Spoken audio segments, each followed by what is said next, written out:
आज मैं आप सभी को मिश्रित प्रविष्टि के बारे में बताने वाली हूँ कि मिश्रित प्रविष्टि होती क्या है। तो आइए देखते हैं मिश्रित प्रविष्टि क्या है।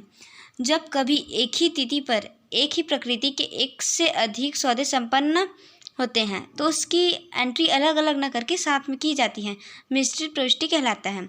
अर्थात जब एक ही तिथि पर मतलब एक ही तारीख को एक ही प्रकृति के बहुत सारे सौदे संपन्न होते हैं तो उसकी एंट्री अलग अलग न करके साथ में की जाती है। इसे ही मिश्रित प्रविष्टि कहते हैं। फॉर एग्जाम्पल से अच्छे से क्लियर करते हैं कि होता क्या है। फॉर एग्जाम्पल, ए है नगद माल क्रय किया, दूसरा श्रद्धा से माल खरीदा, तीसरा है सिद्धार्थ से माल क्रय किया। ठीक है, तो इन सभी प्रविष्टियों में माल क्रय कर रहे हैं तो क्रय खाता क्या होगा, विकलन होगा, क्योंकि माल व्यापार में आ रहा है। ठीक है, उसके बाद माल कहाँ कहाँ से क्रय कर रहे हैं, एक तो रोकड़ खाता से, क्योंकि नगद माल क्रय कर रहे हैं तो रोकड़ जाएगा व्यापार से, तो रोकड़ खाता से।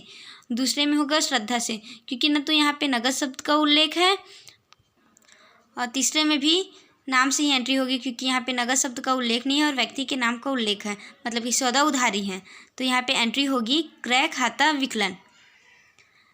रोकड़ खाता से, श्रद्धा से, सिद्धार्थ से। इसका विवरण होगा माल उधार व नगद क्रय किया। इसकी जनरल एंट्री ये है। अब हम उन परिस्थितियों की बात करते हैं जिसमें क्रय खाता समाकलन होता है। ये परिस्थितियाँ निम्न 5 हैं। देखते हैं परिस्थितियाँ। पहला, माल का आहरण। यदि व्यापारी द्वारा माल अपने निजी प्रयोग के लिए निकाला जाता है तो उसे आहरण कहते हैं। ठीक है, तो माल निकाल रहे हैं तो वो माल व्यापार से जा रहा है। ठीक है, तो माल जा रहा है तो आहरण खाता विकलन, और इसकी एंट्री होगी क्रय खाता से, क्योंकि व्यापार से माल जा रहा है। उसके बाद दूसरी है माल का चोरी हो जाना। माल का चोरी होगा तो भी माल व्यापार से जा रहा है तो इसकी एंट्री होगी चोरी से हानि खाता विकलन, क्योंकि हानि हो रही है और हानि नाम मात्र खाते का है कि हानि या व्यय विकलन, तो चोरी से हानि खाता विकलन होगा और क्रय खाता से। तीसरी परिस्थिति है माल का अग्नि से नष्ट होना। यदि माल अग्नि से जल के नष्ट हो रहा है तो इसकी एंट्री होगी अग्नि से हानि खाता विकलन, क्रय खाता से। चौथी परिस्थिति है माल दान में देना।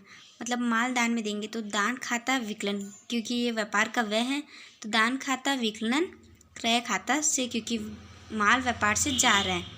ठीक है, और पांचवी परिस्थिति है माल नमूने में देना। माल नमूने में देंगे तो नमूना खाता विकलन और क्रय खाता से। ये 5 प्रविष्टियों में ही क्रय खाता विकलन होता है, तथा अन्य परिस्थितियों में क्रय खाता सदैव ही विकलन होता है। Thank you.